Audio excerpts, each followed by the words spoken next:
Today's my 28th birthday and I am going to end it tomorrow. Hi, I am 28 male and it's 12:25 a.m. I didn't got a single call. I have tickets for Coldplay concert for the 26th of January, my favorite band, and I don't want to attend it cause I have 3 extra tickets, but not even a single friend agreed to go to that concert with me, and I booked those in hope that someone will come. Seats are Block B lower WW100 WW103. If you find all those seats empty, understand that I am gone. And it's not because I didn't want to attend that concert. I really wanted that, but not even one of my friend agreed. It's not about the concert only. I am a person who lives alone and my family lives in a different town. I see people on their birthday getting tagged in shit ton of stories or posts. But no one ever tags me. I didn't even got a call from my family. I had a friend who used to call it at exactly 12, but today I didn't even get that call. I asked my office colleagues to celebrate my birthday with me and I will sponsor liquors and cakes and everything, yet they said they had planned for weekends. I hope I am not a terrible person. I think I am, but I always wished people on time. I never purposefully hurt anyone, but if I did, I am sorry. I never did that though. I think they did not like how I look maybe. I have vitiligo and I am not that successful for my age. Because I am little underconfident. Is that why people hate me? I don't know why people hate me, cause if I am unsuccessful I can be successful, but that's not it. Maybe they hate that I have vitiligo, maybe that's the reason. But I didn't ask for it, I just got it. But can people just hate me just because I have vitiligo?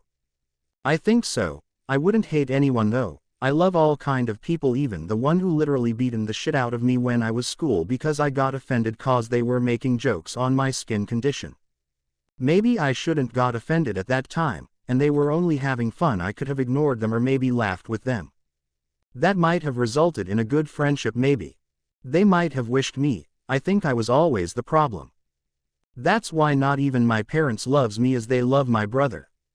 He's successful, he's abroad with his wife and a dog. They are amazing. They didn't wish me though. It's okay, it's still not over his office hours. He is 6 hours behind, so he might have forgotten, and it's okay. He's busy, but he was the only one who understood me. But then when he got married and he got busy, and it's understandable. Hope he becomes more successful. Even last year he forgot my birthday. Because he had this big project he was working. My friend that always called me, he didn't call though. He said he was traveling. Might be that. I think people forget me cause I am not that important. And that's fine, I don't add anything but only takes. I think I am terrible for not adding value in life of people. Maybe after that only people will call me on my birthday. But I think it's too late now, cause I think if I leave now, no one would be that hurt as they already created distance from me. And they won't feel sad. I am a terrible person, and maybe that's why my ex got married to someone else. She took a right decision. Who wants a person who will always be vulnerable in front of them? Although I was strong when she told me that she's getting married in 3 weeks, and her roka is day after tomorrow, I didn't shed a single tear and didn't utter an emotional word. I just left saying congratulations, enjoy your life. She might thought I am heartless. Well, I was heartbroken, not heartless, but I can understand her pav. I think you can understand why I am a terrible person, and isn't it better to sleep forever not knowing what happened to you? I don't know what to write now. Just that there are literally close to 2K people that actually wanted to be my friend and wished me. I was crying last night that not even single person called or messaged, and I woke up with so many wishes. My phone is heating because of all the notifications I have been getting. I woke up and it's 7:25 a.m. exactly 7 hours when I started writing that post, and I think this could have been the best thing I can ask for.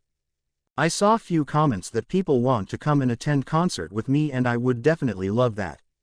Everyone, thank you so much in understanding. I will go through each comment and will try to reply all 200 plus of you in my DM. I just can't believe last night I was feeling extremely lonely while looking at this screen and typing this, and right now there are 2,000 people who are there for me, rooting for me from the same screen. Thank you so much Reddit for showing me that world is not that bad as I thought it was. Thank you everyone. This is definitely some kind of miracle or a sign, and I love you all for that. Edit 2. I love you all. Thanks for reaching out in my inbox, and I think this is the best gift I can ever ask. Coldplay Mumbai concert was attended by 60k people, and I have more upvotes than that. That means there are more people here for me than they are there in the stadium. I am really thankful to you guys. My post was deleted so I could not update you guys.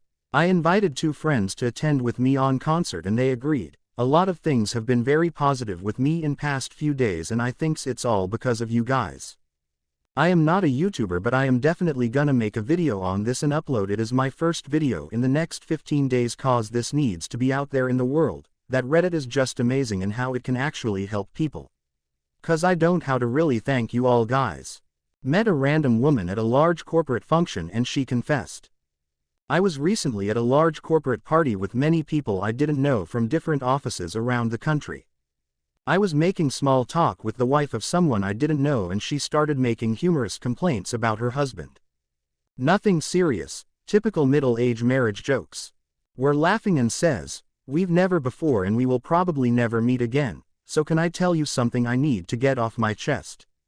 I say sure and she confesses that she had a years-long affair that ended about 2 years ago. I smile and say that's not uncommon and not so bad. She then gets very serious and says that's not the bad part. He recently died of cancer and she so wanted to see him before he died but she couldn't. Her husband actually knew about the affair, but his wife never did. She was on the verge of tears saying she couldn't even go to the funeral, but she did go to his grave afterwards. She couldn't talk to her husband about it, she couldn't talk to anyone. I wanted to ask her more questions, but she stopped me. She got herself together and left to join her husband. Before the evening ended she talked to me again, with other people around. Big smile on her face saying what a great fun conversation we had. She asked to exchange numbers, which we did. She started texting me 2 days later, giving me a bit more details about the affair, explaining that she really loved the guy and missed him terribly. And then told me that her marriage was miserable and that she believes her husband is really gay. I used to reprice steaks at my work when I was younger. When I was 18 I worked at a Piggly Wiggly grocery store.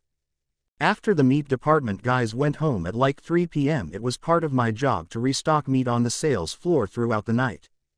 At the time my mom worked nights and my stepdad would always be passed out drunk when I got home so there would never be dinner for my brother and me. I'd always bring him home whatever he wanted, usually junk food like Hot Pockets, chips, etc., and I went through a huge steak phase. My family was kind of poor so we almost never got steak, it felt fancy to me. So I would go find the thickest steak we had in the cooler and change the sticker price so instead of being like $11.99 it was $1.99 making it exponentially cheaper. I did this probably twice a week for over a year and was never caught. I carry pumpkin seeds in my pocket and plant them everywhere I go. I've been doing this for over 20 years. I carry pumpkin seeds in my pocket and plant them everywhere I go. I've been doing this for over 20 years. There is no reason that I do this other than I find it funny. I hear whispers I don't know how a pumpkin grew here lol. I never run out of seeds I got pumpkin patches across the country. Till next time lend a hand leave a smile scissor. I disabled my teacher's account to avoid a failing grade. When I was 15, I once intentionally logged into my teacher's workspace 3 times with the wrong password so her account would get disabled. The goal? To stop her from entering my failing grade. It actually worked, for a little while, at least. She couldn't log in, and the grade wasn't recorded immediately. But the next day, she stood in front of the whole class and asked who did it. I just sat there in silence, completely terrified. No way was I confessing. Looking back, I kinda laugh at the situation, but I'm also so glad I kept my mouth shut. They never found out who did it, and if I had confessed, she probably would have gotten me expelled. I got chemically attacked last night, and while panicking, I did something horrible. My family went on a trip yesterday, and I have 5 younger siblings, so we needed 2 hotel rooms. I was bunked with 2 younger siblings, while my parents and the others slept in room number 2. I was still on my phone around 3 a.m., when I heard some commotion in the hallway directly outside our room. A few people were arguing, but it was muffled, I couldn't gog anything. Eventually I got up so I could call the front desk about it, but then I felt it. My eyes and nose were suddenly under attack. There was no scent, just pain. I woke up my siblings and told them we needed to run to the emergency exit for safe air. Halfway there though, I had a scary thought. What if the rest of my family is asleep in room number 2? I don't know what this chemical is. What if it's capable of killing somebody without waking them up? So I ran back, pounded on their door, and took off for the emergency exit. I waited outside with my younger siblings, trying to breathe it out, but I got scared, cause the rest of my family took a long time to escape. It turns out they were awake and heard the commotion in the hall. Then when they heard me pound on their door, they thought I was the attackers. They shouted, "Who's there?" But I didn't hear it, because I ran away to try and escape the chemical. Because of me, my family was trapped in there for nearly a minute, including my 3-year-old sister, who's probably traumatized. We think that it was bear spray, basically a pepper spray grenade, meaning there won't be any permanent damage to us, but it was still agony at the time. Why did I have to pound on that door? My panicking caused so much more pain than necessary, and probably traumatized my sister. Evacuating my little siblings was so scary. I wish I knew the chemical wasn't lethal. Trying to comfort my baby sister was so hard. She was shaking so much she thought she was cold. But she was warm to the touch. She just didn't know how to process how scared she was. Thank you everyone. I was expecting some people to tell me I did my best, and other people to be mad at me for putting my family in so much danger. The nice things you've said, and the fact that every single person seems to agree I did okay, is giving me a lot of comfort. I am still not doing great, but you are making this guilt a lot more bearable. I love Puyo Puyo Tetris. I've dumped over 500 pounds of trash in my girl's apartment dumpster. And I've been doing it since like the 3rd date. I run a small business and have to throw away hundreds of boxes and plastics and such. Every time I go over I bring a trunk full of trash and dump it on my way in. I worry one day she'll be walking her dog or outside waiting for me to pick her up and that she'll see me, but it hasn't happened yet. If we were to ever break up, or move in together, I suppose I'd have to find a new dumpster to dump in, but honestly I kinda like this dumpster now. I lied about my age when I was 16 when I rented my first apartment and it kind of snowballed from there. Editing to say, this post was ended abruptly and as giving, woe is me, at the end. I'm only seeing it now. That is not the vibe I have towards this era, or the choices I made during it. I'm genuinely grateful, and I suppose it more so shaped me than fucked me up.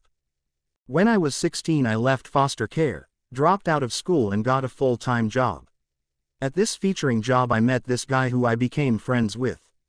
This guy was also looking for an apartment. So we decided to be roommates. I wanted to be on the lease with him, my friend, so I lied about my age. Well, this friend was about 6 years older than me when he thought it was only 2. It wasn't long before we started being intimate with one another, and I met all his friends, who happened to be about 10 years older than him. I ended up hanging with all these people, going to bars with them, doing drugs with them, partying, living with, cheated on him with, and they had no idea I was absolute jailbait. I feel awful about it today. I was like 16 and 17 and they had no idea. My head's not right from it today, but I'm so grateful no one's lives were ever really hurt by it but my own. I only worked 30 minutes of my 9-hour shifts every week. I used to work at Tesco and it was a big store, so no one really knew where everyone was at all times. On a Sunday I worked 9 to 6. I got given an hour and a half break because I was 17 at the time, and I would spend nearly the entire shift in the toilet just scrolling on TikTok. If I came in and my manager asked me to do something, I would do half of the job then go upstairs. My hour and a half break was more like a 5-hour break. It was me and I never told anyone about it until now. So a few years ago, I used to work in a veterinary clinic. During a routine exam while I was performing a TPR, temperature, pulse, respiration, I felt a gassy fart brewing and knew that it would be one of those silent but deadly ones. I took a quick peek around the back office to make sure that I was alone before letting it out. This particular patient was ready for discharge and I was about to bring the dog out to his owner when the DVM walked past. I thought she had gone to lunch, stopped abruptly, took one quick sniff of the air and proclaimed, "Oh God." Feeling panicked, I quickly joined in on her self-proclamation by saying, "I know, right?" Literally, the dumbest thing I could have said. This specific provider actually owned the clinic that I was working out of and decided that the dog needed a bath before we could discharge him to the owner. No charge, free bath. An unnecessary bath. Who do you think she asked to bathe that dog? I'm a mom and relapsed because it makes me a more engaging mother to my children. Update 1. Got my first intake with a diagnostic therapist specialized in ADHD. Sue, wish me luck. So I'm in my mid-30s and was a pretty heavy speed user when I was younger cause it made my brain go quiet and I could get shit done. When I was pregnant with my youngest I stopped using because duh, I was pregnant and you don't do that to your unborn child. Last year I started using again, not as heavy as before. Just one line in the morning to keep my thoughts in a straight line and be more engaging with my 2 kids, and to keep up with my work. But now, it feels like I am losing my mind a little. My kids are happy with the extra attention and my son is getting better grades because I help him a lot more with his homework. I don't know what to do at this point. I feel like a bad mom. At this point I feel like a bad mom with or without using. Edit. I have a lot of people thinking speed is the same as meth, which it is not. Meth is like 8 times stronger apparently. I just googled it and is not really available where I come from. Edit 2. I didn't think this post would blow up like it did, and for all beautiful people that have experience with this, I salute you. For those that this post might help you get the right help to, I wish you all the best in the world. As many pointed out what the problem could be, ADHD. I have been searching for a psych doctor that specializes in ADHD in women and I think I found one. I already sent her an email explaining what my problem is and asked for an appointment. Money will not be a problem. I have a steady job and money on the side. So I hope I can get to her pretty soon. And otherwise I will find another one. I know I have a problem and that I'm not on the right track if I don't seek professional help. For everyone that actually gave me some pointers on how to get assessed and what type of medication works best for them, thank you. I think I just needed a big fucking kick in the ass to get help. I know it will take a while before everything will be settled, but I'm going to do this. For those wondering why I'm losing my mind, there is a lot of shit happening all at once on a very short time period. And it has been difficult to wrap my head around it. Edit 3. For clarification, I'm from Belgium. My best friend is about to become a therapist and he's going to be bad at it. I have a friend who's been in school for psychology and is about to start his internship to become a counselor. He's a recovering drug addict who's going to be working in the field, helping addicts. I've been super supportive of him through this, but deep down I know he's going to be horrible at it. He is one of the most snap to judgment people I've ever met. Zero outside perspective other than his own and suffers from some serious cognitive dissonance as well as being super entitled. I don't think he's a bad person obviously or we wouldn't be friends, but realistically speaking I feel like he's going to end up being more harmful than helpful to the people he's meant to help. It's been bothering me, probably more than it should, that people seeking help at their very lowest points in life are going to be stuck having him as a counselor. I'm not going to say any of this to him for obvious reasons, one of which is it's really not place or my business, but it's been bothering me so I just wanted to say it, which is why I made the post. My older sister abused me my entire life and I still don't understand why. My 25F sister is 2.5 years older than me and I don't have a single positive memory of her from childhood. My earliest one is her doing what she would continue to do until I moved out at 18. I'm sitting on the floor, maybe 4 or 5, playing with whatever toys with my dad out of sight but within earshot in the kitchen. She comes in and begins speaking in a low voice so my dad can't hear, a voice I still can't get out of my head, saying a stream of insults about how I'm so unloved, how my parents don't want me, how they'd be better off without me, etc.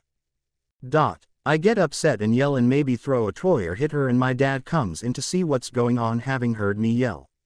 She says she was just walking by and I attacked her unprovoked. My dad believes her and he tells me off while she stands behind him with a creepy little smirk that is still seared into my memory like, see? I told you. Okay, she was 6 or 7 and jealous of her baby sister. Except not only did it never stop, it got much, much worse. I believed everything she told me. When you hear something over and over as a child in situations designed to have whatever parent falsely reinforce it, you'll believe it. And she did that to me constantly. We were never friends, we never had a positive interaction. So by the time I was 11 I hated myself, believed myself to be unlovable, unwanted, and a cancer in my family. I developed severe social anxiety, anorexia, and depression so intense it manifested with mild psychotic feature. At one point, I stayed at 5 feet 4 20 pounds underweight through high school while she shot up to 6 feet 1. She loved having the ability to control my emotions and made sure I was constantly miserable. Her little trick of finding me and quietly insulting me so I'd get angry and get in trouble never stopped. I was going insane. I hated myself because I believed all she said about me and was severely emotionally unstable, so I'd usually react. When I didn't give her the reaction she wanted, however, if I ignored her basically, she'd become what I can only describe as enraged. She'd slap, punch, scratch, strangle me until my vision went fuzzy, drag me across the room by my hair, etc. And she was much bigger than me, I couldn't really fight back. When we were in HS at the same time, she'd drive us to school and I'd always try and stay quiet but would show up crying from the things she'd say to me in the car and the things she'd do to make me psychically uncomfortable, rolling the windows down in the East Coast winter for example, since I got cold easily due to being so underweight. My parents didn't initially believe me about the physical abuse or that she was constantly instigating, they just thought we were fighting because we both didn't get along. Then my mom then realized at least some of the severity of it and my sister's role in my personal hell that she began to arrange for my mom, and I to move out and into my grandmother's, but it never happened. I think my mom got overwhelmed and kind of shut down like she still does. My dad didn't believe it was my sister at all until a few years ago. So nothing happened, there was no effort to separate us and she kept driving me to school despite me begging for one of them to instead. I got more and more unstable. I hated being in the house since she was there, so I'd go on walks that would last 4 to 6 hours. A few times I walked so long my legs gave out and I'd have to sit on a curb for another hour plus till I could walk again. I'd walk through bad neighborhoods intentionally hoping to get shot or kidnapped or something. I was so depressed and miserable at home. My dad got cancer and she accused me of worsening it, telling me I was going to kill him since I couldn't stay home and often stayed out past curfew to get away from her. This stressed my parents out as they thought I was getting high, but I was literally just walking for hours. Stress is bad for cancer, hence my role in his illness. He recovered fully, thank God.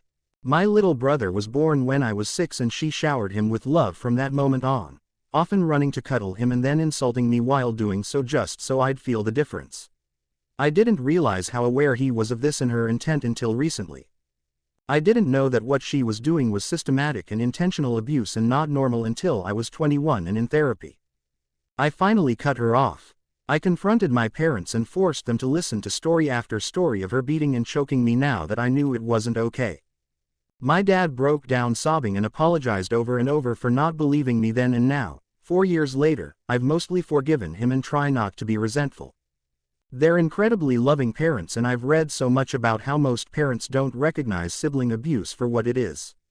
It's harder for me to forgive my mom as she did recognize it then did nothing to protect me, but I don't think she knew the extent, and I know it's her own anxiety reaction to just stop trying when things get to be too much. I still don't know why she did it. In the beginning I understand jealousy, but later she was a beautiful, incredibly intelligent, successful, and well-liked student and I was stick and bones spiraling uncontrollably. But still, she hated me. This led me to some very, very dark places, including a horrifying relationship with a 33-year-old at 16 I still get flashbacks from today. She's very much a narcissist, and I know that's an overused word, but after leaving high school she kind of let her true colors show to everyone else too. As a kid I was the only one subjected to her abuse while she was the brilliant golden child, which is part of why nobody outside the family believed me either, so it was pretty gratifying for me when she started treating everyone around her like second-tier trash, and though she didn't abuse them like me, it did cause all her friends to cut her off en masse and see that I hadn't been lying the entire time. Nobody speaks to her now. After I went no contact with her, she did the same to my parents. Then my little brother, who had witnessed much of her behavior towards me, ended contact as well, and he and I have become close. I've been through a lot, including sexual assaults and that awful relationship at 16, but I only have nightmares about her. A recurring one where she comes back into our lives and I'm once again forced to be around her and told to deal with it. Though everyone knows about the abuse, they don't know how confused and hurt I still am about why she would do all those things to her own sister and never stop. I put on like I don't care now that she's gone, and oh, She's just a bitch, but it hurts me so deeply to see the relationships and bonds other sisters have, and I still feel like, even though logically I know it's not true, that there's something inherently wrong with me and has been since childhood that prevented that bond from ever forming. Otherwise I can't understand why she's always hated me so intensely. Edit. I'm crying reading these responses. Thank you all for your kind words. I didn't think this would get any traction, as trying to explain why I don't talk to my sister anymore always makes me feel like I'm dramatic, since a lot of siblings fight, argue, and it's hard to explain the difference. I still feel kind of crazy talking about it, like I'm overreacting. Edit 2. Thank you all again for your responses. It's so powerful to hear your stories. I'm reading every single comment and trying to respond as much as I can while still being responsible with all the schoolwork I have to do. Lol. Final edit. Just an update on my life now to answer some questions. I am in EMDR therapy. Thank you to everyone suggesting it, because you're so right. It's incredibly powerful and I highly recommend it. I'm finally in college.